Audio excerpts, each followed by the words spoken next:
Hello everyone, welcome back to our channel. আজকে আমরা আলোচনা করব ইংরেজি সাহিত্যের এক অসাধারণ ছোট গল্প, যার নাম হচ্ছে the story of an hour. The story of an hour তোমাদের ক্লাস 11-এর টেক্সট আছে, ঠিক আছে। গল্পটির বাংলা অর্থ হচ্ছে কি, the story of an hour মানে কি, এক ঘন্টার গল্প, তাই তো। The story of an hour মানে হচ্ছে এক ঘন্টার গল্প, ঠিক আছে। The story of an hour হলো কেট চোপিনের লেখা। কে লিখেছেন? Kate Chopin. একটি ছোট গল্প যা 1894 সালের 19 এপ্রিল লেখা হয়েছিল। এটি মূলত 6 ডিসেম্বর 1894 সালে ভোগ পত্রিকায় the dream of an hour নামে প্রকাশিত হয়েছিল। পরে এটি 5 জানুয়ারি 1895 সালে সেন্ট লুইস লাইফে the story of an hour নামে আবার মুদ্রিত হয় বা ছাপানো হয়। গল্পটি মাত্র এক ঘন্টার একটি সময়কাল নিয়ে লেখা হয়েছে, কিন্তু এর ভেতরে লুকিয়ে আছে গভীর মানসিক অনুভূতি এবং সমাজের বাস্তব চিত্র। তাহলে আমরা আজকে কী পড়বো? একটা সমাজের বাস্তব চিত্র কিন্তু এই ছোট গল্পে আমরা পড়বো, ঠিক আছে। গল্পটি মূলত স্বাধীনতা ও নারীর অধিকার নিয়ে লেখা হয়েছে। এখানে গল্পটি ভিক্টোরিয়ান সমাজে, তখনকার যে ভিক্টোরিয়ান সমাজ, তখনকার সমাজে নারীদের যে পরিস্থিতি এবং তাদের সীমিত যে স্বাধীনতা, অর্থাৎ তাদের পুরোপুরি স্বাধীনতা দেওয়া হতো না। এই যে এই স্বাধীনতা, নারীদের যে পরিস্থিতি নিয়ে কিন্তু আমাদের এই গল্পে আমরা কিন্তু সব কিছু জানবো, ঠিক আছে। এই গল্পটি আমাদের সামনে তুলে ধরে কি, নারীর ব্যক্তিগত স্বাধীনতা, বিবাহ প্রথা এবং সমাজে নারীর যে ভূমিকা, সেই সম্পর্কে কিন্তু একটা গভীর প্রশ্ন তুলে ধরছে আমাদের কাছে এই ছোট্ট গল্পটি, ঠিক আছে। তাহলে চলুন শুরু করবো আজকের এই চমৎকার গল্পটির বিশ্লেষণ করব আজকে, এবং সংক্ষিপ্ত সারাংশ পড়ব, প্রধান যে থিম সেটা জানবো, ঠিক আছে। এবং লেখিকা যে কী বলতে চাইছেন আমাদেরকে, সেই মূল যে বার্তা, সেই বার্তাটা কিন্তু আমরা খুব সহজ বাংলা ভাষায় আজকে শিখব এবং জানবো, এবং পরবর্তী ভিডিওতে আমরা কিন্তু এর টেক্সটটা লাইন বাই লাইন পড়বো, ঠিক আছে। আজকে শুধুমাত্র সংক্ষিপ্ত সারাংশ করব এবং প্রধান থিম এবং লেখিকার বার্তাগুলো আমরা কিন্তু জানবো, ঠিক আছে। চলো তাহলে শুরু করব। The story of an hour, এই যে গল্পে আমরা কি দেখবো না, লুইস ম্যালার্ড নামের এক নারীর কথা। এখানে প্রথম লাইনেই বলা আছে লুইস ম্যালার্ড নামে একজন নারীর কথা, যার হার্টের সমস্যা আছে, ঠিক আছে। মানে হার্ট অ্যাটাক হয়ে যায়, হার্টের সমস্যা আছে, ঠিক আছে। একদিন ওই আহ, লুইস ম্যালার্ড জানতে পারেন যে তার স্বামী ব্রেনাল্ড ম্যালার্ড ট্রেন দুর্ঘটনায় মারা গেছেন। তাহলে একটা ট্রেন দুর্ঘটনায় তার স্বামী ব্রেনলি ম্যালার্ড মারা গেছেন, এটা তিনি জানতে পারেন। প্রথমে সে খুব কান্নাকাটি করেন, স্বাভাবিক ব্যাপার, এবং তিনি খুব ভীষণ দুঃখও পান। কিন্তু যখন সে একা ঘরে গিয়ে জানলার ধারে বসে থাকেন, তখন তার মনে হয় যে সে যেন মুক্ত হয়ে গেছেন, কারণ তার স্বামী মারা গেছে। এর দুঃখ তার মনে আছে, বাট তার সে তখন জানলার ধারে বসে বসে একা একা ভাবছেন যে আমি এখন মুক্ত। কেন মুক্ত?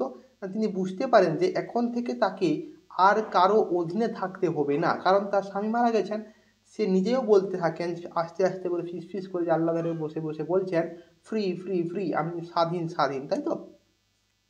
সে তার স্বামীর মৃত্যুতে খুশি নয়, তার দুঃখ আছে, কিন্তু বরং খুশি এই কারণে, কোন কারণে খুশি হয়েছে না, সে যে এবার নিজের মতো করে বাঁচতে পারবেন, এটাই হচ্ছে তার মনের খুশি, ঠিক আছে। যে স্বাধীনভাবে বাঁচতে পারবেন। এই অংশটা আমাদের কি বোঝাচ্ছে না, তার বিবাহিত জীবনটা অত্যাচারপূর্ণ না হলেও কিন্তু তার কাছে সেটা ছিল বন্দির মতো, ঠিক আছে। সে তার স্বামী হয়তো তাকে ভালোবাসতেন, বাট তাকে কোনো টর্চার করতেন না, তা সত্ত্বেও কিন্তু ওই ম্যালার্ড কিন্তু তার যে বিবাহ জীবনটা কী ছিল, বন্দির মতো ছিল, ঠিক আছে, তার স্বাধীনতা ছিল না। কিন্তু গল্পে আমরা দেখবো হঠাৎ করে দরজা খুলে যায় এবং দেখা যায় কি, তার স্বামী এখনো বেঁচে আছেন, মারা যাননি।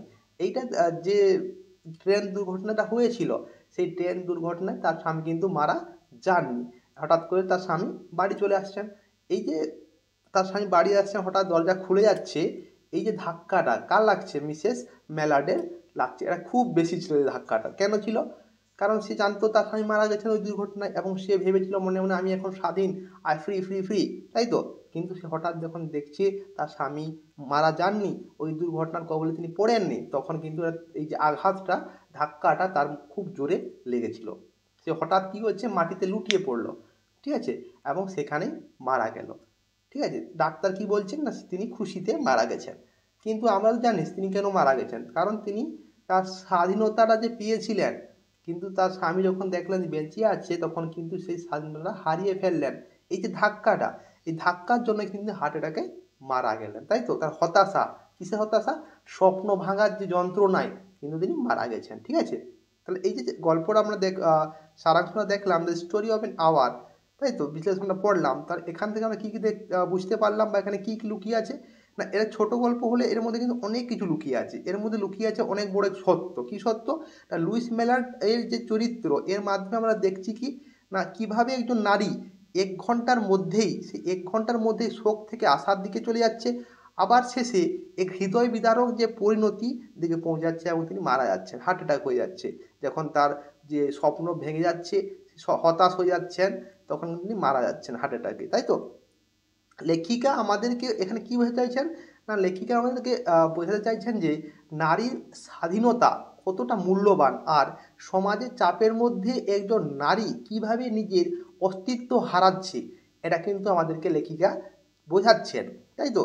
এই গল্পটি নারীবাদী দৃষ্টিকোণ থেকে কিন্তু খুব গুরুত্বপূর্ণ, কারণ কি না, এটি ভিক্টোরিয়ান সমাজে নারীদের সীমিত যে স্বাধীনতা এবং তাদের ওপর যে সমাজে চাপিয়ে দেওয়া বিভিন্ন ভূমিকাগুলো কিন্তু এখানে তুলে ধরা হয়েছে। গল্পটি নারীর স্বাধীনতা এবং মুক্তির আকাঙ্ক্ষার ওপর কিন্তু আলোকপাত করা হয়েছে। এই ভিক্টোরিয়ান সমাজে নারীদের ওপর আরোপিত যে সামাজিক প্রত্যাশা এবং তাদের জীবনের যে চিত্র এখানে কিন্তু তুলে ধরা হয়েছে। গল্পটি নারীবাদী আন্দোলনের জন্য কিন্তু একটি খুব গুরুত্বপূর্ণ রচনা, যা নারীর অধিকার এবং তাদের নিজস্ব জীবনের ওপর নিয়ন্ত্রণ রাখার গুরুত্বপূর্ণ করে তুলে ধরে কিন্তু এই ছোট গল্পটিতে, তাই তো। এই গল্পটি কিন্তু কেবল একজন মহিলার আবেগের সম্পর্কে নয়, এটা 19 শতকে অনেক মহিলা তাদের বিবাহের বন্ধনে আবদ্ধ বোধ করেছিলেন তা নিয়ে, ঠিক আছে। সমাজের চাপে বিবাহ করে নিয়েছেন, কিন্তু সেখানে কিন্তু আর মানসিক শান্তি নেই। কেট চপিন দেখাতে চেয়েছেন যে ব্যক্তিগত স্বাধীনতা না থাকলে বিবাহ শ্বাসরোধকারী হতে পারে। যদি ব্যক্তির স্বাধীনতা থাকে, সে যদি বিবাহ বন্ধনে আবদ্ধও হয়, কিন্তু সেখানে তার শ্বাসরোধকারী যে একটা সিচুয়েশান ক্রিয়েট হয়ে যায়, তাই তো। মিসেস বেলার্ড কিন্তু স্বাধীনতার সময় ছিল খুব সংক্ষিপ্ত, 1 ঘন্টা মাত্র সে স্বাধীনতা পেয়েছিলেন। যখন তিনি জানতে পেরেছিলেন তার স্বামী মারা গেছেন, তার কিছুক্ষণ পর থেকে তার স্বামীকে আবার দেখলেন যখন তার স্বামী বেঁচে আছেন। এই যে এত কম সময় ছিল তার স্বাধীন সত্তা ছিল, অর্থাৎ এত কম সময় তিনি স্বাধীন হয়েছিলেন, কিন্তু এটা ছিল খুব শক্তিশালী, তাই তো। যখন তার স্বামীকে দেখতে পেলেন, তখনই সে তার যে স্বপ্ন ভাঙার যে হতাশায় কিন্তু তিনি মারা গেলেন, ঠিক আছে।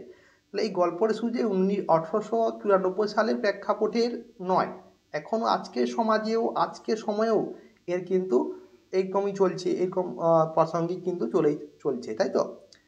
তাহলে আজকে পুরো টেক্সটটার অ্যানালাইসিস করলাম, তাহলে পরবর্তী ভিডিওতে আমরা টেক্সট লাইন বাই লাইন পড়বো, ঠিক আছে। আজকে আশা করি সবাই বুঝতে পেরেছো এই শর্ট স্টোরি সম্বন্ধে, এবং এর যে তাৎপর্য আছে, লেখিকা আমাদের কি বলতে চেয়েছেন, সেটা কিন্তু আমরা অবশ্যই বুঝতে পেরেছি, তাই তো।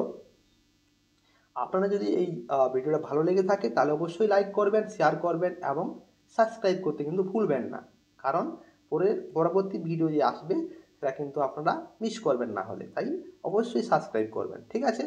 আরও কমেন্ট করে জানাতে পারেন যে এই গল্প আপনাকে কী ভাবতে বাধ্য করলো, আপনি কি ভাবলেন এই গল্পটা শোনার পরে, ঠিক আছে। আবার দেখা হবে পরবর্তী ভিডিওতে। ভালো থাকবেন,